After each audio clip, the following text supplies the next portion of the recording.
이해하심을 감사를 드립니다. 마이크 조금 크게 들으시면 감사하겠습니다. 이 시간 나교상 형제님 찬송인담으로서 오후 예배를 시작하도록 하겠습니다.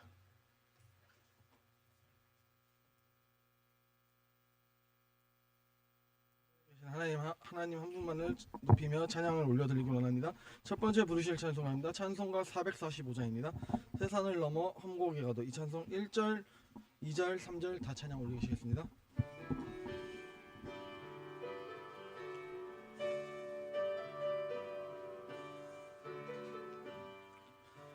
태산을 넘어 험곡에 가도 삐끈 대로 걸어가며 주께서 항상 지키시기로 약속한 말씀 변치 않네.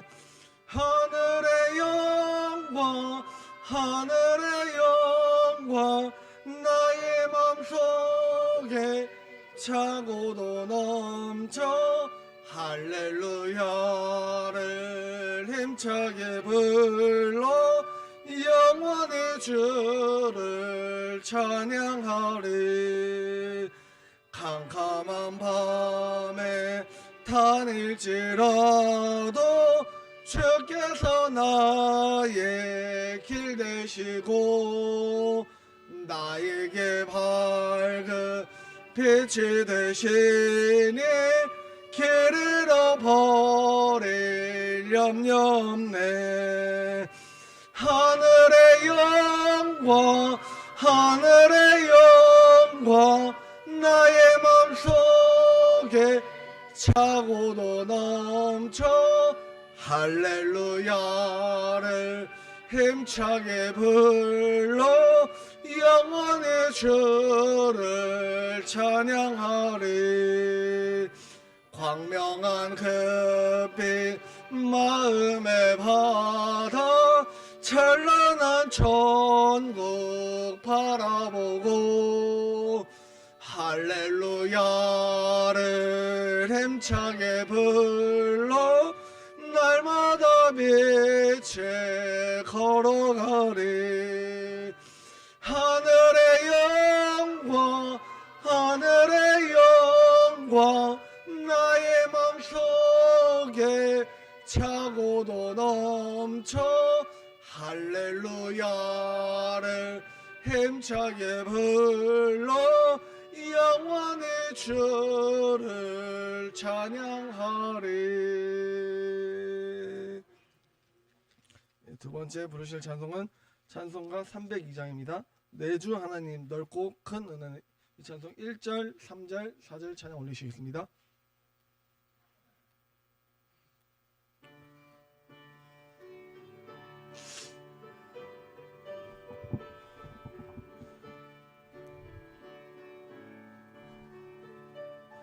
내주 하나님 넓고 큰 은혜는 저 큰 바다보다 깊다. 너고 닷줄을 흘러 깊은 데로 가 한가운데 가보라. 언덕을 떠나서 창파에 배 띄워 내 주 예수 은혜의 바다로 내 맘껏 져가라. 많은 사람이 얕은 물가에서 저 큰 바다 가려다가 찰싹거리는 작은 파도 보고 마음 약하여 못 가네. 언덕을 떠나서 창파에 배 띄워 예수 은혜의 바다로 내 맘껏 쳐가라. 자 곧 가거라. 이제 곧 가거라. 저 큰 은혜 바다 향해. 자 곧 내 너를 저 깊은 데로 저라. 망망한 바다로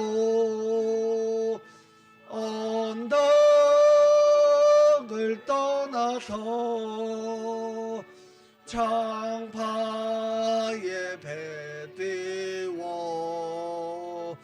내 주 예수 은혜의 바다로 내 맘껏 쳐가라.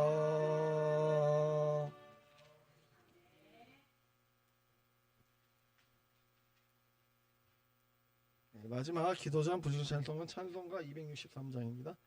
이 세상 험하고 이 찬송 1절, 2절 찬양하시고 4절 부르실 때는 모두 일어나셔서 찬양 올리시겠습니다.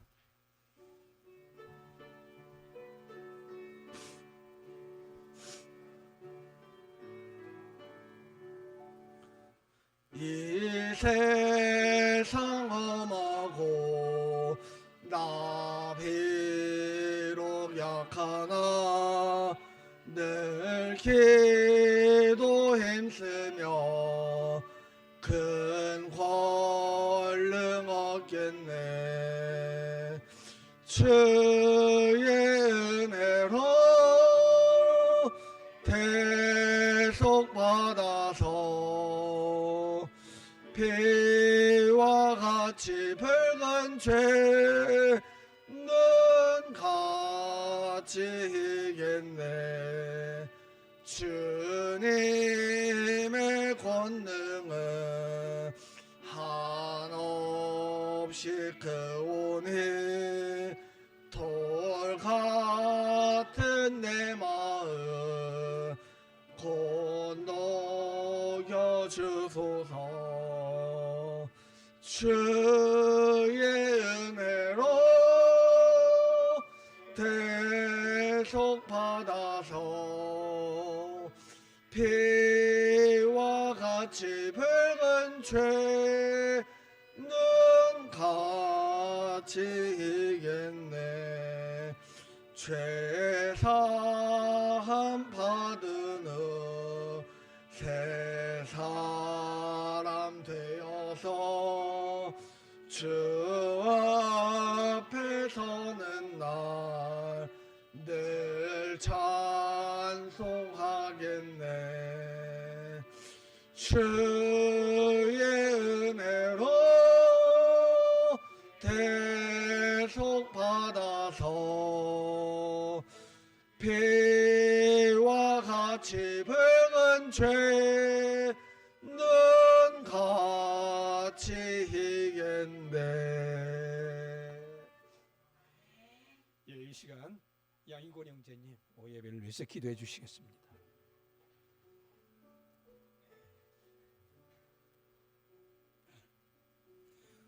사랑과 은혜가 충만하신 하나님 아버지 감사를 드립니다. 오늘 아버지 하나님 이 예배 하나님 붙들어 주신 은혜 감사를 드립니다. 아버지 우리들이 나아가야 될 곳은 아버지 세상의 길이 아니라 저 천국 하나님 계시는 그곳으로 가기 위하여 우리의 마음에 아버지 하나님 닫혀있던 그런 마음들이 아버지 다 열리게 하여 주시고 오직 하나님만 바라보며 아버지 그 길로 나아갈 수 있도록 주여 인도하여 주시옵소서. 늘 우리가 세상 가운데 살아가면서 아버지 하나님 우리 마음 가운데 늘 세상적인 그런 아버지 그런 생각들을 아버지 마음속에 넣지 않게 해주시고 우리 마음 가운데 아버지 하나님 말씀과 하나님이 저희들을 어두운 곳에서 한 사람 한 사람 건져 주시고 이곳에 아버지 하나님 다 불러 모아 주셔서 오늘 이 예배를 드리게 하여 주심을 감사를 드립니다. 아버지 하나님, 정말 이 교회를 떠났던 그러한 아버지 형제 자매님들 한 사람 하나님께서 그들을 만져주시고 변화시켜 주시고 한 사람 한 사람 돌아올 수 있도록 하나님 인도하여 주심을 감사를 드립니다. 아버지 하나님, 정말 이곳에 다시 한번 아버지 성령이 아버지 임해 주셔서 이곳에서 아버지 하나님 또 그 말씀이 퍼져나가 또 각 사람이 또 아버지 하나님 전도하고 복음의 말씀을 전할 수 있도록 하나님 붙들어 주시옵소서. 이 모든 것이 하나님의 은혜입니다. 저희들은 아버지 죽었다가 살아난 그런 자들입니다. 하나님께서 한 사람 한 사람 다 살려주시고 이곳에 모여서 함께 예배드리게 하여 주심을 감사를 드립니다. 말씀을 전하실 목사님에게도 성령으로 함께하여 주시옵소서. 감사드리며 예수님 이름으로 기도드리옵나이다. 아멘. 예, 또 우리 고재원 형제님 오후까지 이렇게 또 참 예배에 참석할 수 있도록 인도하신 하나님께 감사를 드립니다. 예, 참 가정에 또 놀라운 이 복음의 소식이 전파됨으로 인하여 참 아내의 마음도 하나님께서 또 만져주시는 또 놀라운 은혜가 임할 수 있기를 바랍니다. 여러분들 우리 부산교회, 우리 교회, 어떤 분이 부산교회라고 하지 말고 우리 교회가 더 친근한 것 같다. 우리 교회 올 한 해 목표가 무엇입니까? 전도입니다. 여러분들이 믿음으로 발걸음을 내디디면은 하나님이 일하십니다. 우리가 그 증거를 지금 하나님이 샘플로 이렇게 보여주고 계십니다. 그것은 하나님이 일하고 계시는 증거죠. 그래서 여러분들 두려워하지 마시고요. 이제는 담대하게 우리가 해야 할 일은 복음을 선포하는 것입니다. 그러면은 그 마음에 울림이 되게 하시고 또 그의 마음속에 죄를 생각나게 하시는 분은 성령 하나님이십니다. 그래서 우리가 복음의 통로로 사용되어질 수 있는 저와 여러분들 되기를 바라며 이 명절도 같은 맥락으로 어떻게 하면은 이 복음을 효과적으로 나타낼 수 있을까 기도하면서 마음을 드릴 때에 하나님께서 선한 지혜를 주실 줄로 믿습니다. 또한 간증도 적극적으로 할 수 있는 또 여러분들 되기를 바랍니다. 그리고 명절 주 안에서 행복하게 해피하게 잘 보낼 수 있기를 바랍니다. 342장 1절 부른 후에 간증 시간을 갖도록 하겠습니다.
감사합니다.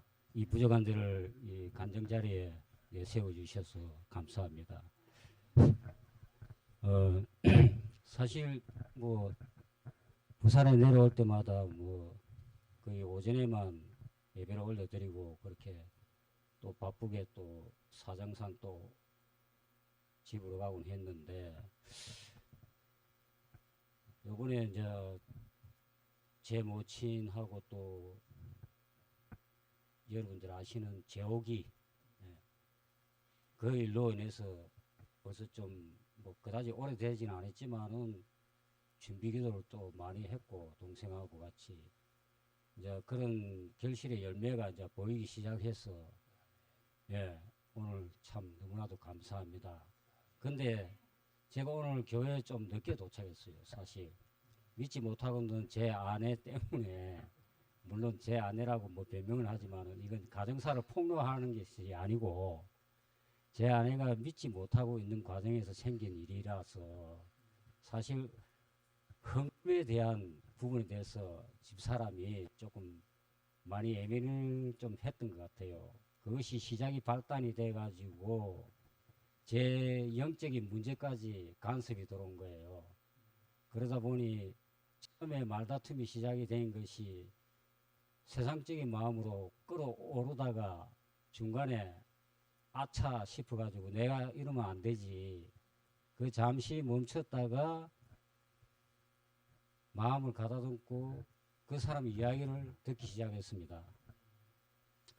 듣다 보니 자기의 아픈 깊은 것까지 다 나오는 거예요.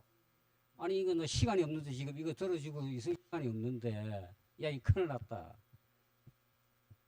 그렇다고 또 이 영혼을 또 놔두고 가기도 그렇고 듣기로 했어요. 듣고 듣다 보니 내 아픈 깊은 것까지 나오게 됐어요. 본의 아니게. 너는 내 이런 사정을 아느냐?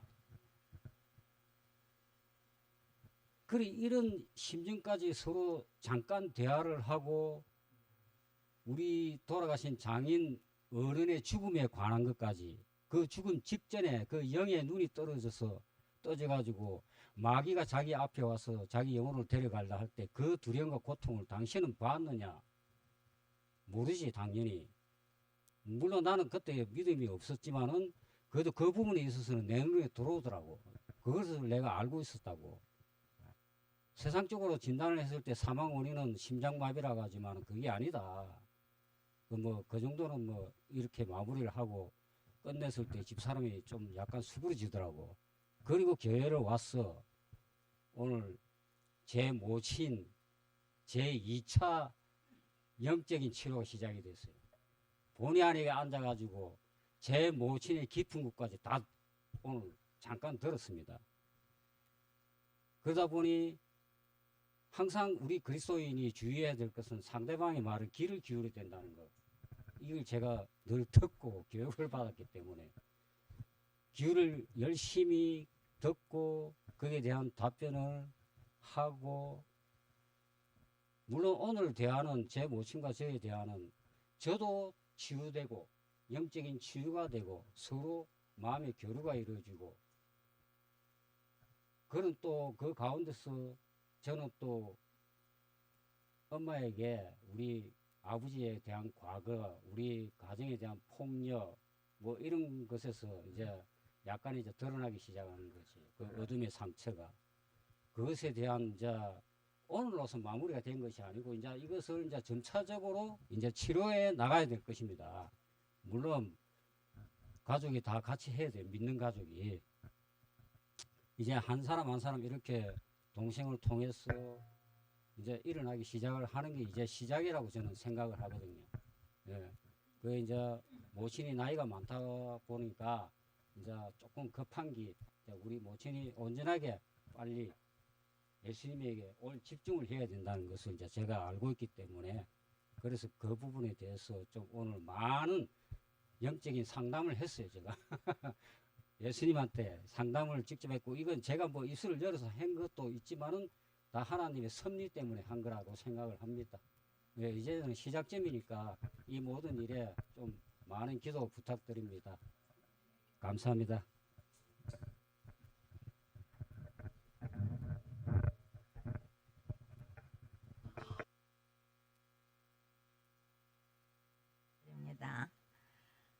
제가 우리 정말 추석이나 설 되면 제가 제일 기쁘다고 항상 말하는 게 이 제사 지내는 거에서 해방돼서 너무 기쁘고 그런데 이제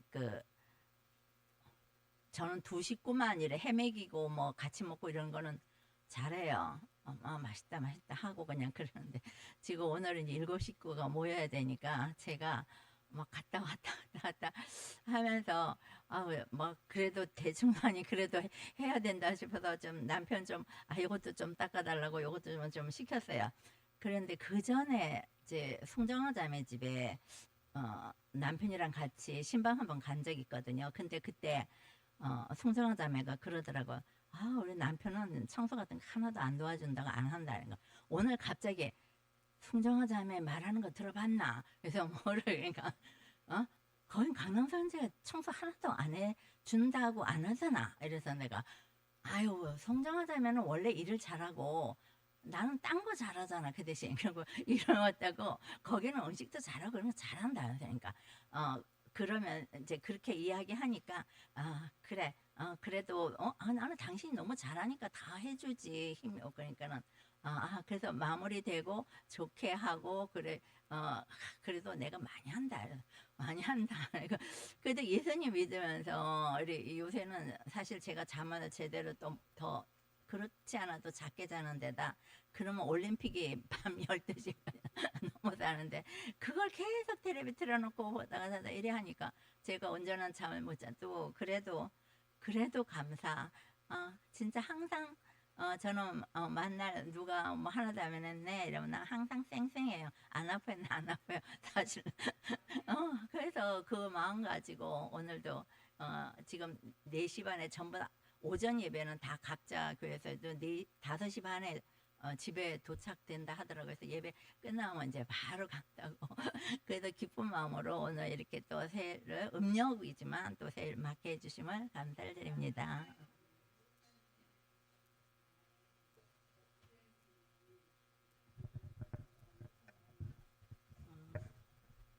참 와닿으면서 저도 오늘은 저는 간증을 좀 우울에 대한 간증을 하기를 원합니다. 제가 어릴 때부터 교회를 다녔지만 저 나름대로 인간적으로는 착하게 살았습니다. 그러나 제가 죄인인 줄을 몰랐고 저는 당연히 천국 간다고 생각을 하고 있었습니다. 그런데 하나님께서 제가 22살 때 신호등 앞에서 제가 천국에 갈 준비가 안 되었다라는 것을 하나님께서 너무나 정확하게 제 마음에 저의 신비에 거부할 수 없도록 하나님이 저에게 말씀하셨습니다. 저는 그때부터 굉장히 방황을 했습니다. 방황이 계속 되었던 이유를 제가 생각해 볼 때는 저는 저의 죄된 것을 은폐하려고 하는 나는 그래도 이 정도로 이렇게 사는 사람이고 나는 그렇게 큰 죄를 지은 것이 없고 그 죄를 하나님 앞에 완전히 폭로하는 것이 저는 참 두려워하였다는 것을 제가 느끼게 되었습니다. 그랬을 때 제가 하나님 앞에 죄를 다 토해내면 제가 살 수 있었을 텐데 제가 자꾸만 이렇게 그래도 나는 그 정도로 아니야. 이랬을 때 저에게 그때 22살, 거의 24살 때 교회 우리 부산교회 와서 구원받기 전에 그때 저희가 어떤 정상이 있었냐면 사람들을 만나는 것이 되게 두려웠습니다. 그래서 저는 누군가가 우리 집에 찾아오면은 다락방으로 막 그냥 좀 숨고 그냥 사람을 만나는 것 자체가 저에게 되게 부담이 되는 그러한 상황이었습니다. 그러나 제가 24살이 딱 되어서 하나님 앞에 우리 부산교회를 하나님 인도해 주셨고 그때 저의 죄를 다 하나님 앞에 회개하였을 때에 우리 하나님께서는 저를 그 불안했던 마음이 다 없어지더라고요. 그러한 또 일이 있었고 제가 목사님한테도 그랬지만 제가 몇 개월 전에 저에게 우울증이 찾아왔습니다. 그건 한 2주, 3주 정도 되게 힘들더라고요. 그 이유를 제가 볼 때는 그것 또한 내가 이렇게 그래도 열심히 살았는데 나의 연민 또 저에게도 보면은 예수님이 침뱉음을 당하고 그 예수님은 침뱉음을 당했지만 내가 침뱉음을 받는다는 거, 내가 어떤 면에서 모욕적인 그러한 누군가 나에게 그래서 말을 해서 그런 것이 아니라 어떤 저의 삶에 우리 가정생활에 우리 자녀들의 왜 이렇게 안 되지 하는 그러한 제 극심한 제 마음에 제가 받아들이기 어려운 그 마음이 되었습니다. 하나님 이게 뭐죠? 도저히 제가 이해가 안 됩니다. 이해가 안 되니까는 제가 자꾸 수렁 속으로 빠져들더라고요. 그러면서 제가 그때마다 목사님에게 나의 마음의 상태를 계속 말했습니다. 오늘 제 마음이 이래요. 하나님께서 기도하고 나면 또 괜찮았다가 또 어느 순간에 쑥 내 마음이 이래요. 계속 말을 하면서 저도 기도하면서 하나님 앞에 제가 딱 항복했습니다. 하나님, 맞습니다. 나에게 주어진 이 모든 일들을 저는 어떻게 이 일을 내가 감당을 해? 나에게 어떻게 이런 일이 있을 수 있어? 그거를 하나님, 우리 예수님도 다 감당하셨는데 저는 거기에서 자꾸만 저의 연민 속에 빠지려고 하는 그런 모습 속에서 그 자리를 박차고 나가서 예수님, 우리 예수님이 허락하신 이 모든 것에 대하여 감사합니다 하고 나아갈 때 하나님께서 순간적으로 그 마음이 싹 없어지더라고요. 그러면서 우리 정말 사모도 그렇고 목사라 할지라도 그럴 수가 있다라는 거. 그러나 우리 예수님이 우리의 소망이 되시고 우리 예수님 앞에 내 마음을 정말 어떠한 상황에서라도 받아들일 수 있고 십자가를 우리 예수님이 사랑한 것처럼 나도 그렇게 나아가려고 할 때 하나님께서 또 다시 한번 눈을 열어서 영의 세계를 또 보게 하여 주시고 예수님을 지금까지 부족한 가운데 있으지만 잘 따라갈 수 있도록 인도해 주신 하나님께 감사를 드립니다.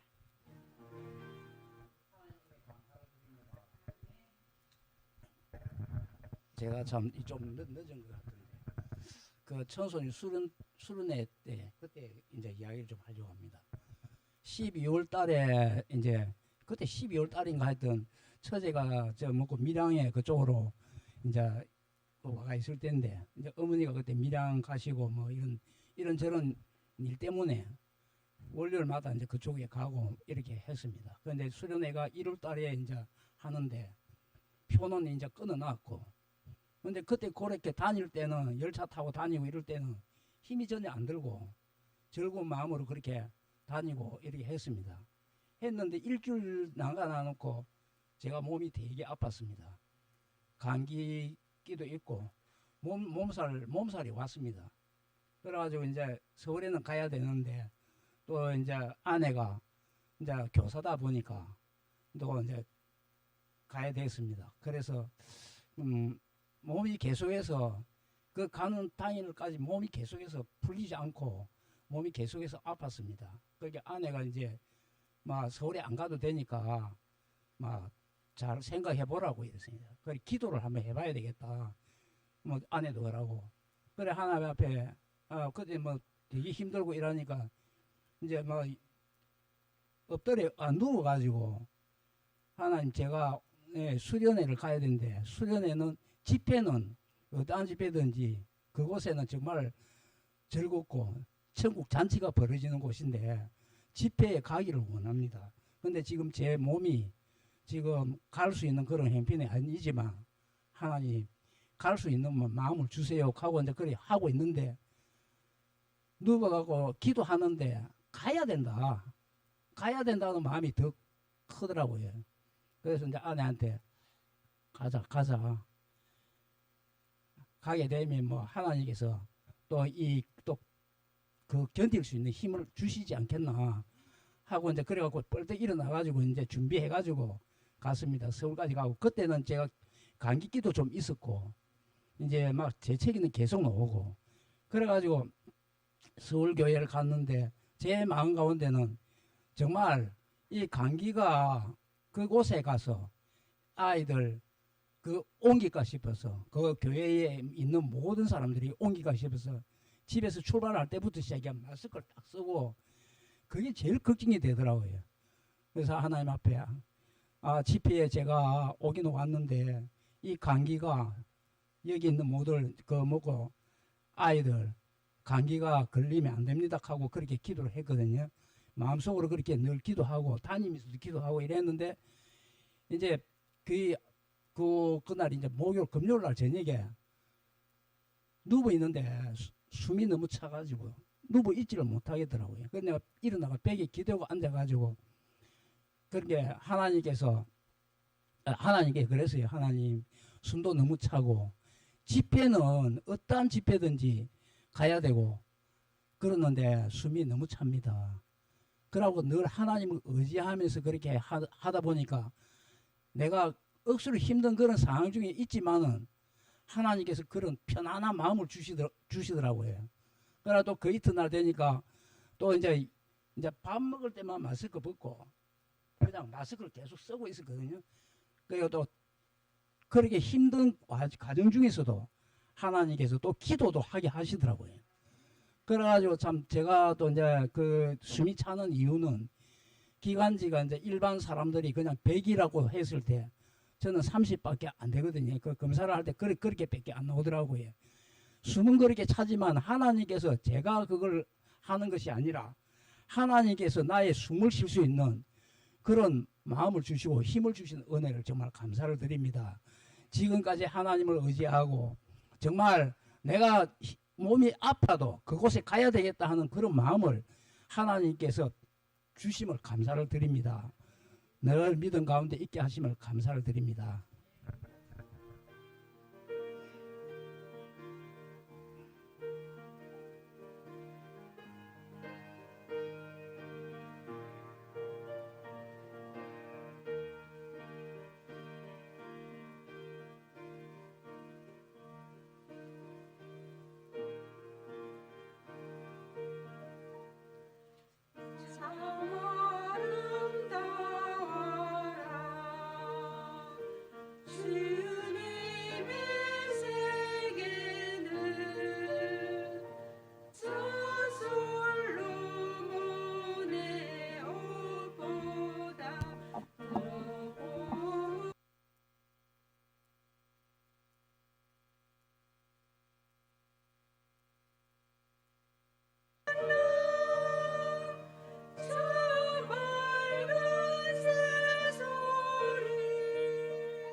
예, 함께 살펴볼 하나님의 말씀 누가복음 12장 16절에서 21절 말씀.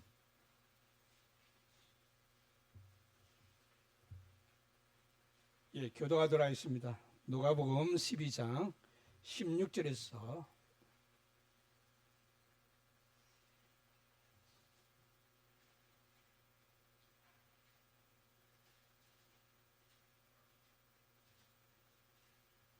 또 비유로 그들에게 말하여 이르시되 한 부자가 그 밤에 소출이 풍성하며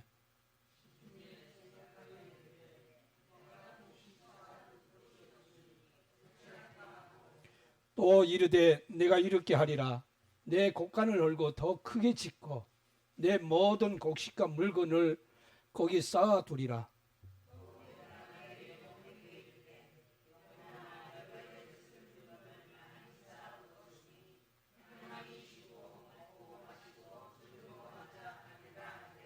하나님은 이르시되 어리석은 자여 오늘 밤에 내 영혼을 도로 찾으리니 그러면 내 준비한 것이 누구의 것이 되겠느냐 하셨으니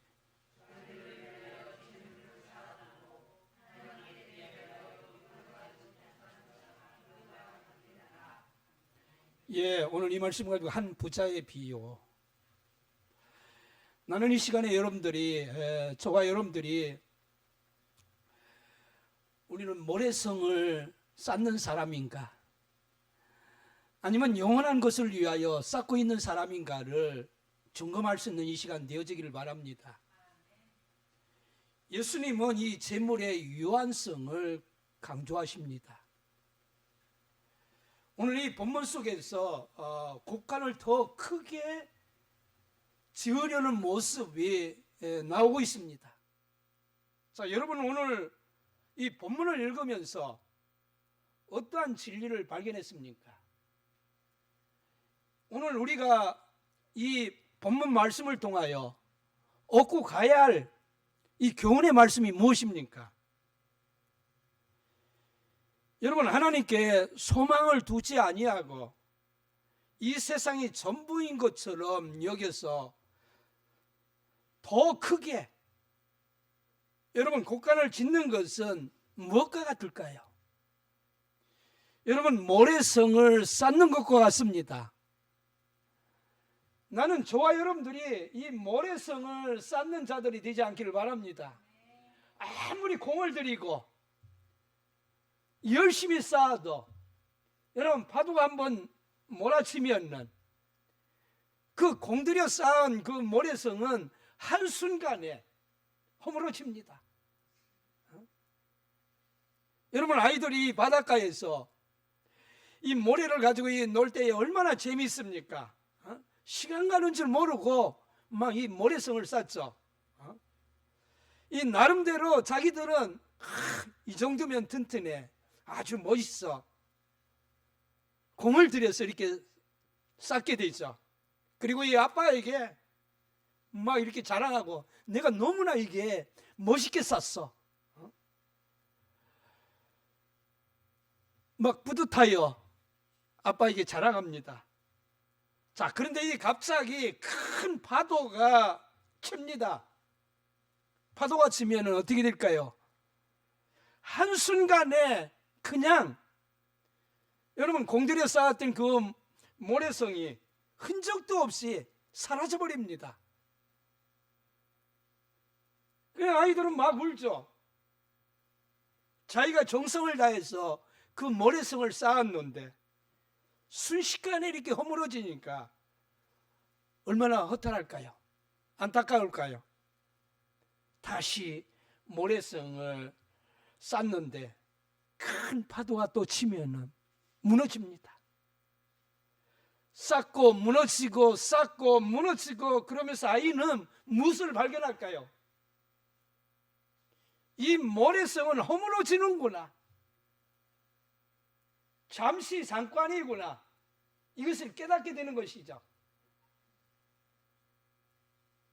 그러면서 이제는 아이는 깨달았으니까요, 집착을 하지 아니하고 즐기면서 그 모래성을 쌓을 수 있는 것이죠. 나는 이 시간 저와 여러분들이 이 세상에서 이 세상의 것에 집착하지 말고 이 복음 안에서 우리가 이 즐기면서 즐거워하면서 여러분 이 세상을 살아갈 수 있기를 바랍니다. 여러분 모래성은 꼭 내가 이렇게 견고하게 짓겠다, 그건 불가능하다는 것을 우리는 깨닫게 됩니다. 그러면서 모래성은 무너진다는 것을 아이도 깨닫듯이 여러분 우리가 이 인생을 살아가면서 아이가 어릴 때 체득한 것을 우리가 못 깨닫고 살아갈 수도 있습니다. 우리가 이 허물어질 수밖에 없는 이 모래성을 쌓고 있을 때가 없는가요?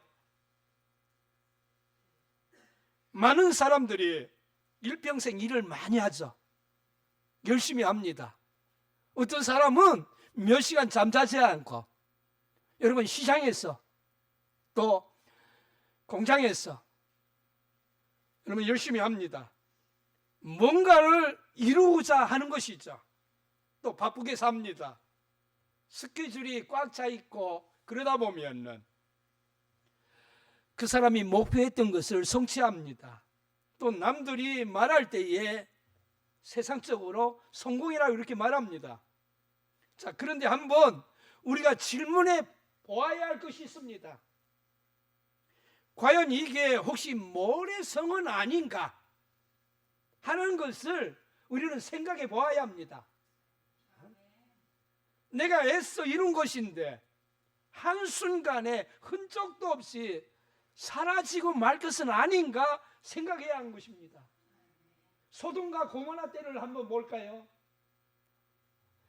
여러분 롯과 그의 처는 소돔성 안에서 열심히 쌓았습니다. 열심히 일했죠. 그러나 참 하나님께서 이 소돔성을 바라볼 때에 악이 꽉 차 있었고 여러분 그 죄악이 하늘에까지 올라갈 정도로 이제 하나님이 천사를 보내요. 여러분 소돔성을 살펴보게 합니다. 그러면서 여러분 하나님이 보낸 그 사자가 아브라함에게 말을 하게 되죠. 이 소돔성이 이제 불타 없어질 것이다 했을 때 이 아브라함이 중복 기도하지 않습니까? 간절하게 기도하지 않습니까? 그 아브라함의 그 간구로 인하여 롯의 가정에 여러분 그 불타는 성에서 빠져나올 수 있도록 하나님이 인도하시죠. 그러나 롯의 처는 그 모래성을 바라보았던 것이죠. 자기 생명이 더 중요하잖아요. 그 재산을 잃는 것은 다시 살아있을 때에 복구할 수 있습니다. 자, 우리는 하나님의 명령을 따라가야 합니다. 그 말씀은 사실입니다. 우리의 생명이 달려있는 문제입니다. 여러분 너무나 이 롯의 처는 아까웠습니다. 포기하지 못했습니다. 그거 버리면은 죽는 줄 알았습니다. 그러면은 여러분 우리가 버리면은 다시 얻게 하십니다. 하나님이 내려놓으라 할 때는 내려놓아야 합니다. 내가 꼭 붙잡고 있는 것은 큰 탐심입니다.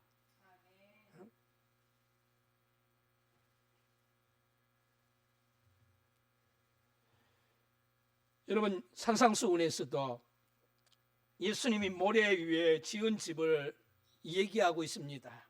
한순간에 사라진다는 것이죠. 자, 쌓아 올렸는데 시간이 오래 걸리지만은 일평생을 여러분 무너지는 것은 금방입니다. 한순간에 무너집니다.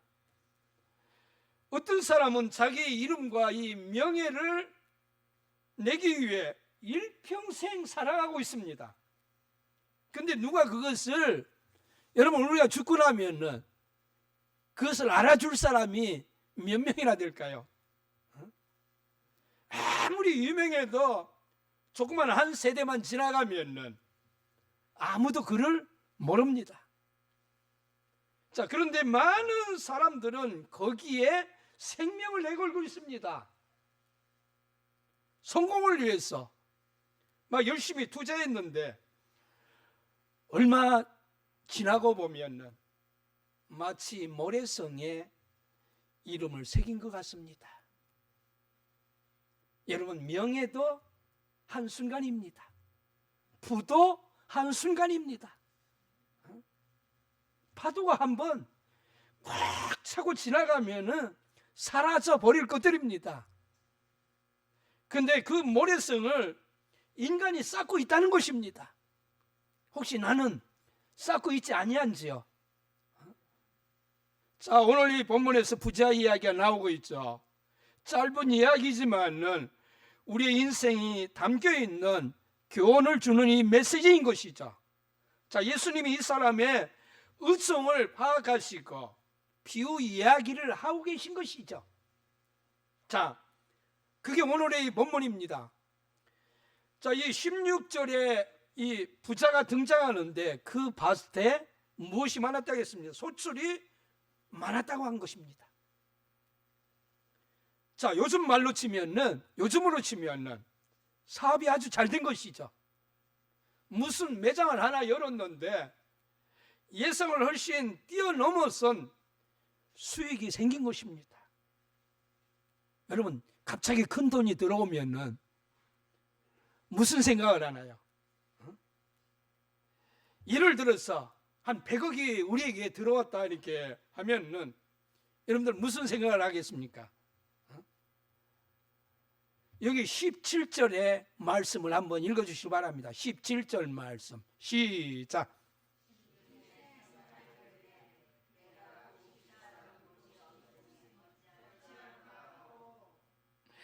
자, 이 소출이 많아지니까요, 생각이 많아진 것입니다. 단순해지야 하는데 생각이 많아진 것입니다. 내 곡식 쌓아둘 것이 없으니 어찌할까?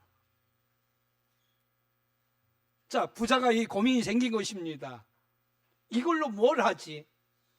오늘날 우리도 마찬가지일 수 있습니다. 이것으로 뭘 하지? 뭐 땅을 사야 하나? 아니면 자동차를 바꿔야 하나? 아니면 아파트를 바꿔야 하나? 그런 와중에서 부자가 결정한 것이 무엇입니까? 더 큰 창고를 짓기로 한 것입니다. 18절을 볼까요? 또 이르되 내가 이렇게 하리라. 내 곡간을 헐고 더 크게 짓고 내 모든 곡식과 물건을 거기 쌓아두리라. 자, 그러니까 이 자신이 늘어난 이 재산을 관리하기 위해서 창고를 확장하는 것은 크게 지적할 일이 없죠. 자, 어떻게 보면은 당연한 것입니다. 그의 재산을 관리하기 때문입니다. 자, 그런데 그 다음 나오는 구절을 한번 살펴볼까요? 자, 19절 말씀 여러분 한번 읽어주시기 바랍니다. 시작.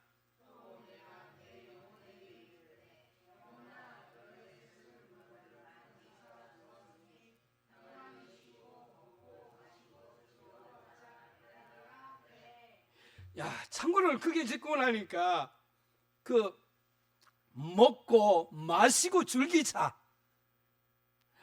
여러분들, 우리 이 세상에 사는 목적이 먹고 마시고 즐기고 이게 목적이 아닙니다. 자, 이 부자는 많은 수익을 얻기 위해서 노력을 했습니다. 나름대로 열심히 한 것이죠. 그런데 먹고 마시고 즐기자, 여러분, 벌기만 하는 사람이 있습니다. 근데 본 것으로 삶을 누리는 건 여러분 나쁘지 않습니다. 여기까지는 그가 특별히 죄를 짓지 않는 한 여러분 그가 가지고 있는 것으로 누린다는 것을 두고 시비 걸 필요는 없습니다. 자, 우리가 수고하고 열심을 다하면은 여러분 피곤하고 지칠 수 있습니다. 그래서 휴식이 필요하고 여행도 필요하고 뭐 그것은 여러분 성경적인 것이죠. 자, 이 문제는 이 쉼과 즐거움을 누리되 그 즐거움에 여러분 너무 빠져서는 아니 됩니다.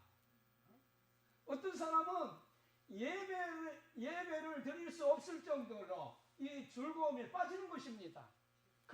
그것이 문제인 것이죠. 자, 그런 쉬고 먹고 마심을 얻는 즐거움은 이것을 알아야 합니다. 한계가 있습니다. 아무리 내가 이 즐거움을 누려도 나를 위해 추구하는 즐거움은 어느 선에서 가면은 한계가 있다는 것입니다. 어떤 분들은 뭐 스트레스만 이렇게 생기고 막 머리가 복잡해지고 그러면은 가는 코스가 있습니다. 여행 가는 것입니다.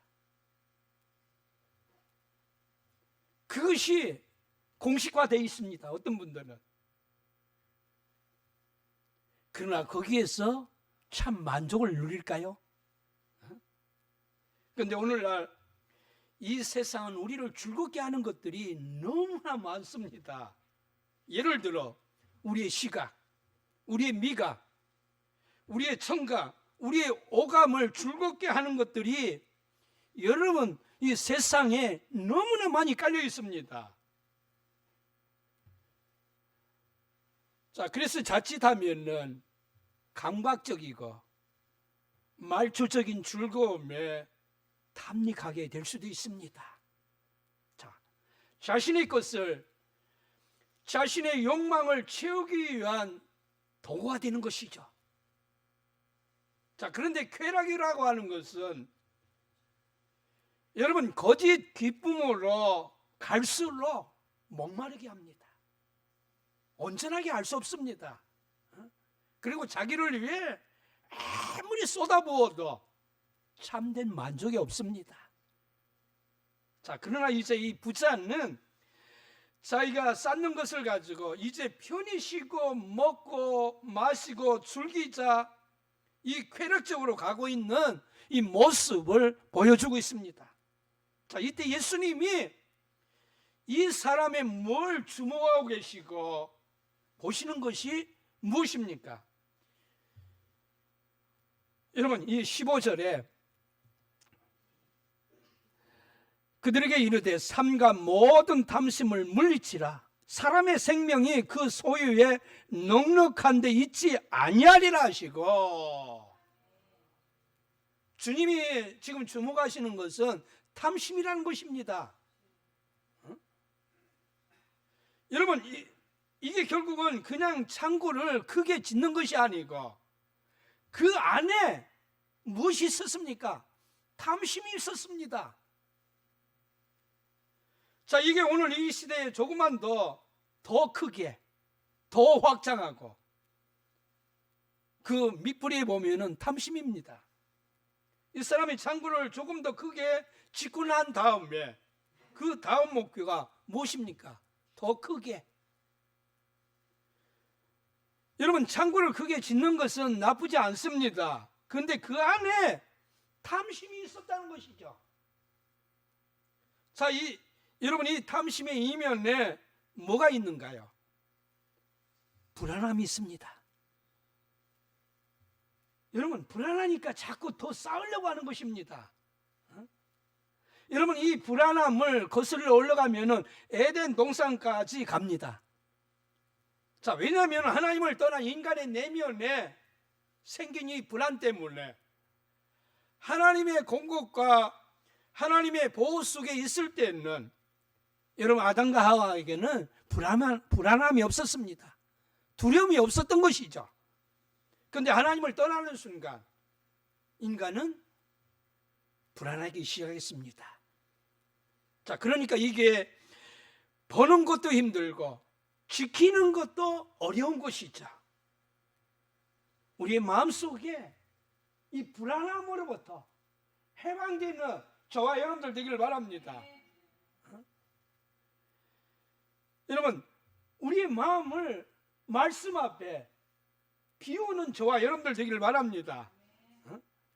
그래서 주님이 뭐라고 말씀하고 계십니까? 사람이 떡으로만 사는 것이 아니요 하나님의 입에서 나오는 모든 말씀으로 사느니라. 자, 여러분, 떡으로만 살면은 떡은 늘 부족합니다. 그러나 하나님의 말씀으로 만족하면은 영과 육이 만족함을 누리고 살아갈 수 있게 됩니다. 자, 탐심이 있는 자는 자기 영혼을 망한다는 경고를 창고의 크기가 아닌 마음의 동기를 예수님께서 이 부자에게 직접 이렇게 말씀하고 계십니다. 여러분, 탐욕은 무엇입니까? 이 탐욕은 하나님 없이 스스로를 지키려고 하는 불안함 때문에 생기는 것입니다. 내가 나를 책임져야 하니까요. 여러분, 그렇기 때문에 내가 나를 책임질 수도 없습니다. 여러분들의 자신을 책임질 수 있을까요? 누군가하고 약속을 했다가 우리 인간은 어떠합니까? 그 약속을 깨기가 쉬운 것이 우리 인간의 연약함입니다. 가장 힘들고 어려울 때에 나를 책임질 수 있을까요? 우리의 마음속에 탐욕이 없기를 바랍니다. 그래서 주님은 탐심을 물리치라고 했습니다. 사람의 생명이 소유의 넉넉함에 있는 것이 아니고 우리는 얼마나 가졌느냐 가지지 않느냐 그게 중요한 것이 아니고 내가 누구냐 하는 것입니다. 내가 하나님의 사람인가? 하나님과 동행하고 있는가? 내 마음에 이 탐심을 조절할 수 있는 사람인가? 그게 중요한 것이죠. 여러분, 가진 것 자체보다 그 인생의 목적과 그 목적이 어떻게 연결되어져 있는가? 이게 중요한 것이죠. 여러분들의 돈이 여러분들을 행복하게는 못합니다. 그러면 돈과 연결된 것이 무엇입니까? 하나님 왜 우리에게 물질을 주셨나요? 베풀라고요. 나만 위해서 사는 것을 하나님 원치 아니하십니다. 그 물질을 가지고 서로 나누고 가난하고 불쌍한 사람들 보면 구제도 하시고요. 선한 일도 하시고요. 그래서 이 끊임없이 모으려고 하는 이 부자를 향하여 말씀하시는 것이 오늘 이 본문 20절에 나와 있습니다. 오늘 함께 볼까요? 하나님은 이르시되 어리석은 자여 오늘 밤에 내 영혼을 도로 찾으리니 그러면 내 준비한 것이 누구의 것이 되겠느냐 하셨으니. 여러분, 이 말씀이 무엇입니까? 너는 오늘 밤 끝났어, 이 말인 것이죠. 여러분, 갑자기 죽음이 찾아온다는 것이죠. 부자가 전혀 예상하지 못했던 것이죠. 그게 죽음이라는 것입니다.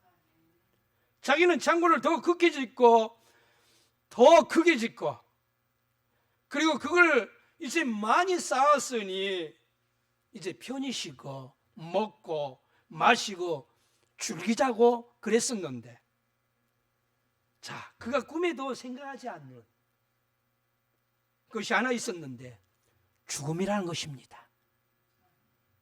오늘 밤 내 영혼을 도로 찾으리라. 여러분, 생명은 우리에게 있지 않습니다. 하나님이 회수해 가시면은 가는 것입니다. 죽음은 멀리 있지 않습니다. 오늘 밤 누구에게도 가능한 게 죽음입니다. 죽을 날은 이미 정해져 있죠. 우리는 다 죽습니다. 다만 내가 모를 뿐입니다. 하나님이 언제 어느 때 부르시는지 모릅니다. 그래서 인정하고 싶지 않지만은 갑자기 죽음이 찾아온다는 것입니다. 생명이 끝나면은 내가 가지고 있는 것도 끝납니다. 여러분들 재물을 가져갈 수 있을까요? 집을 가져갈 수 있습니까? 내가 그동안 아껴 두었던 것을 여러분 가져갈 수 있나요? 내가 아무리 죽음 앞에서는 지키려고 해도 지킬 수가 없는 것이죠. 다 놓고 가야 합니다. 죽음은 나와 관련된 모든 것으로부터 이 분리죠. 그래서 우리는 청지기 정신을 가지고 살아야 하는 것이죠. 하나님이 나에게 건강도 맡겨주시고 잠시 잠깐 맡겨주시고 지혜도 맡겨주시고 관계를 잘할 수 있는 것도 맡겨주셨고 나에게 주신 그 달란트도 맡겨주셨고 때가 되면 하나님이 여러분 우리에게 맡겨주신 것을 다 이 땅에 놓고 그 죽음 앞에 서도록 하나님이 인도하십니다. 자, 그래 예수님께서 묻습니다. 너가 죽고 난 다음에 누구의 것이 되겠느냐? 이렇게 예수님께서 묻고 계시는 것이죠. 어리석은 부자처럼 살면은 우리에게 매우 불행합니다. 23절 말씀 볼까요? 목숨이 음식보다 중하고 몸이 의복보다 중하니라. 여러분 우리의 몸을 우상하지 않기를 바랍니다. 그 몸은 결국 죽는 몸입니다. 아무리 가꾸고 해도 죽는 몸입니다. 몸에 집착할수록 죽음에 대한 이 두려움이 더 커지는 것이죠. 그러나 우리는 건강하게는 살아야 합니다. 이 건강을 가지고 하나님의 나라와 의를 위해서 하나님의 영광을 위해서 나 자신만을 위해서 내 몸을 가꾸지 않기를 바랍니다. 이 하나님께서 주신 이 건강한 몸을 가지고 어떻게 하면 하나님께 영광을 돌릴고 어떻게 하면은 참 하나님 보시기에 아름답게 할고 여기에 관심을 가지시기를 바랍니다. 우리는 언젠가는 죽습니다. 그러면 어떻게 해야 합니까? 좋은 죽음을 준비해야죠. 그 좋은 죽음을 준비해야 되는데 사람이 어떻게 준비를 해야 하는 것은 오늘 주님은 우리에게 말씀하고 계십니다. 첫 번째 부자는 자기를 위해서 재물을 쌓았습니다. 그러나 하나님께서 이 하나님께 대해서는 이 부자는 부유하지 못했습니다. 그래서 오늘 핵심 구절은 21절에 했습니까? 21절 말씀.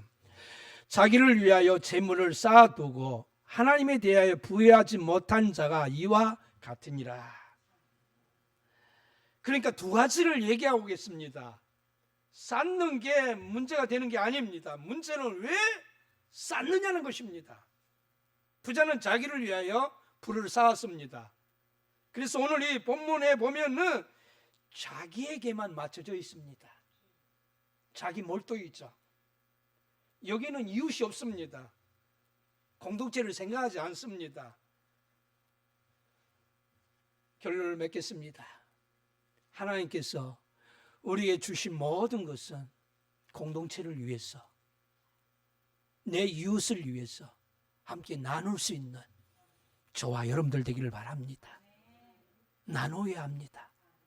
그럴 때에 그것이 하늘나라 창고에 쌓는 것입니다. 다 같이 일어나서 찬송하면서 기도의 시간을 갖도록 하겠습니다.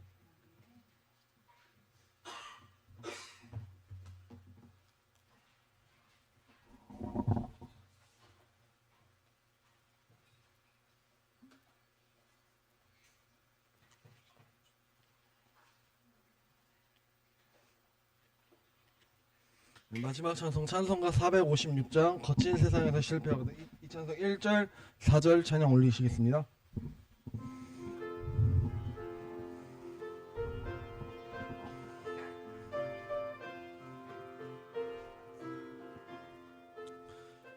거친 세상에서 실패하거든 그 손 못 자국만 져라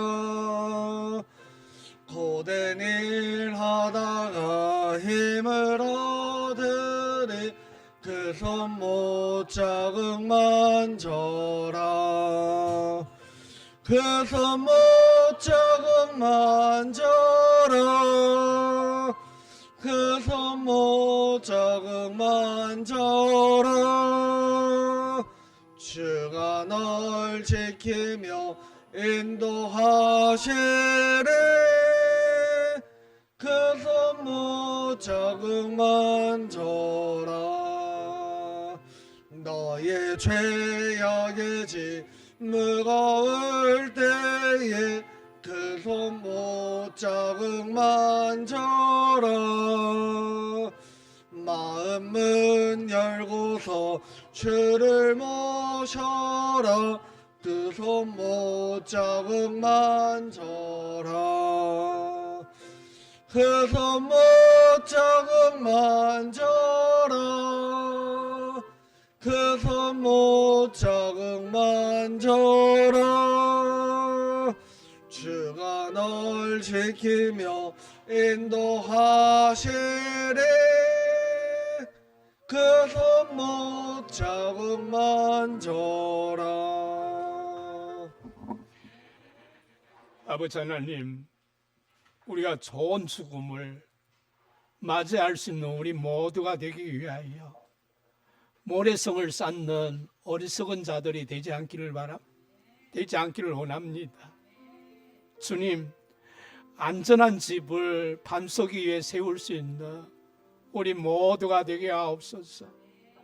주님, 우리에게 지금 가지고 있는 그 모든 것은 하나님께로부터 온 것임을 우리가 인정하면서 참 경건하고 하나님의 성령에 귀를 기울이며 그의 나라와 그의 의를 위하여 참 애쓰고 힘쓸 때에 우리에게 어느 날 갑자기 죽음이 온다 할지라도 참 하나님이 우리의 영혼을 받아주시고 우리가 이 땅에서 행한 그 모든 것을 우리 하나님이 기억하여 주시고 더 안전한 곳에서 영생 복락할 수 있는 이 놀라운 복을 주실 그 하나님을 온전히 바라보며 또한 이 명절 기간에도 승리할 수 있는 우리 성도님들 되게 하옵소서. 거룩하신 예수님의 이름으로 감사 기도드립나이다. 아멘.